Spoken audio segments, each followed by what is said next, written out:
Last night, a gunman opened fire on a large crowd at a country music concert in Las Vegas, Nevada.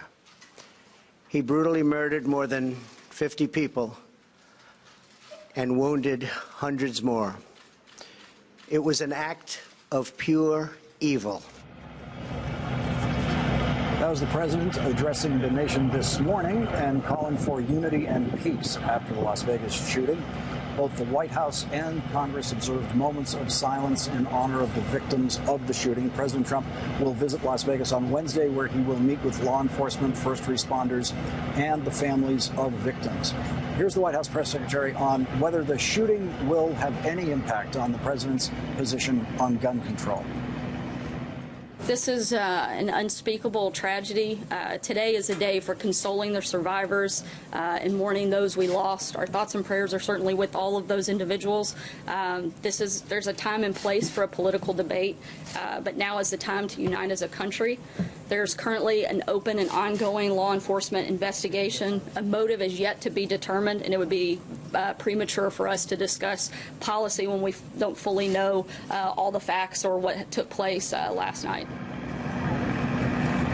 We're joined now by MSNBC's Rachel Maddow and Chris Hayes, and it's another day for thoughts and prayers. Yeah. Well, there's something, I mean, watching Sarah Huckabee Sanders say that, I'm taken back to being in Orlando and the horrible trauma of the aftermath of the Pulse shooting, and watching then-candidate Trump, the day after that shooting, call on a full ban of 1 billion people from coming to the country. Now, there was no sense then that it was too early. Today was a day for consoling victims, that there was an ongoing law enforcement investigation, that we need to get the facts.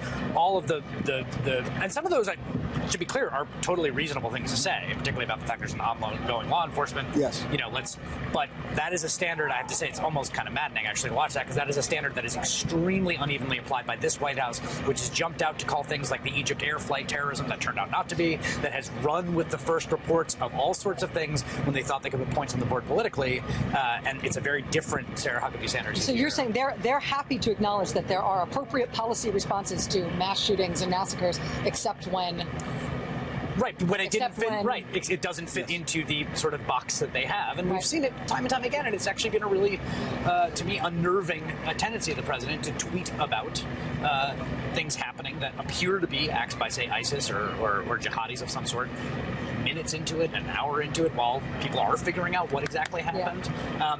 You see all of a sudden this restraint now that doesn't check that box. It's because it's about guns. It's because the only apparent... Right. I mean, the only thing we know for sure. The only thing we know for sure. And the thing that seems different about this, and I mean different even compared to Pulse, different even compared to Sandy Hook, different even compared to Virginia Tech, is that this killer appears to have put together an arsenal that seems to have been sort of maxing out what you can do with legal weaponry. Yes. And we still don't know about the question about what sounded like automatic weapons fire. We still don't know. That we have lots of suppositions in terms of whether he got his hands on an automatic weapon, whether he modified some automatic weapons to make it fire like an automatic, and what that means. But the sheer number of guns, I mean, what we just got at the press conference, right? They updated the number. Yeah, in the hotel room, 23 guns at his property in Mesquite, another 19 guns. We are told through other reporting sources that those were all long guns, it was all rifles there. If he was using weird aftermarket modifications on those guns, one of the problems for that, for somebody who wants to create maximum mayhem using those drum magazines or those other modifications, is that they make your gun glitchy.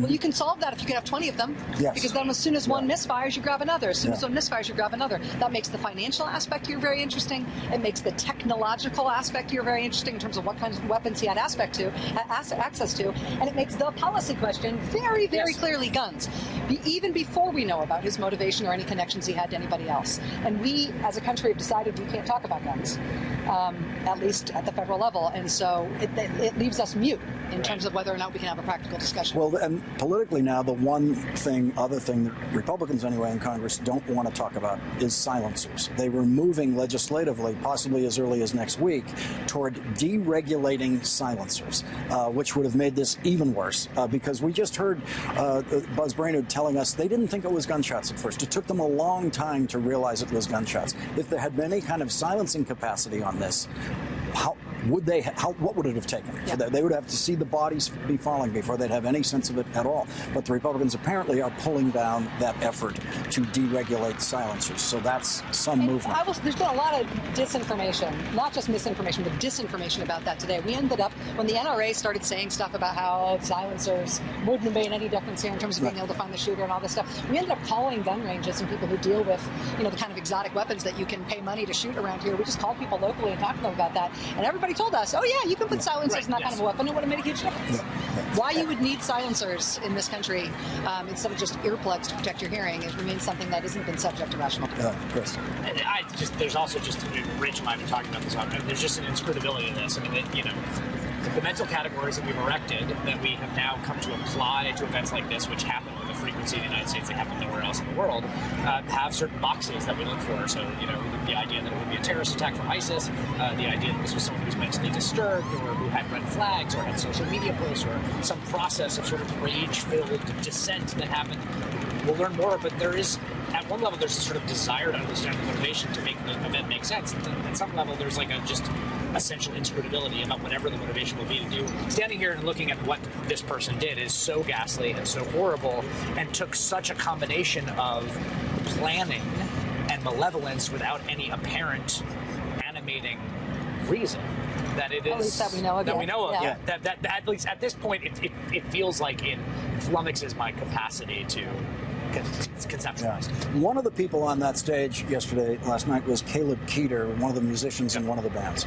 He today has said, I have been a lifelong proponent of the Second Amendment, a very strong Second Amendment supporter, and he said, I cannot express, his words, I cannot express how wrong I was. He has completely reversed himself on the Second Amendment publicly today. And what's really surprising about that is we normally don't have something like that to report after no one one of these ever events. changes their We mind. don't. We can't bring you the prominent person or even the person involved who changes their mind about it. It's just an amazing thing. There was a man who tried to murder a dozen Republican members of Congress just several months ago. Yes. And there was they were on the, they were there. They were on the receiving end of this, almost murdered one of the most prominent Republicans in Congress, and there was nothing like that. And the thing that Keeler said that I think is key here also is one of the most perverse notions in this conversation, taking aside all the policy rationales and the legal questions of the Second Amendment, is some notion that if people have guns, then they will stop things like that this. if there had been more guns, and he addresses that specifically to say, there are people who have concealed carry licenses. There were guns on our tour buses. It's all useless now because of the insane amount of firepower that he was able to put together. This is a technology story, and if there's going to be anything other than our usual impotence on this story, it's going to be a discussion about the technology that made this possible on a policy level. And if we forgo that here, I don't know how I'm going to do it. Rachel, Chris, thank you very much for joining us. Really appreciate you joining the discussion. Thank you very much. Al, thank you for being here.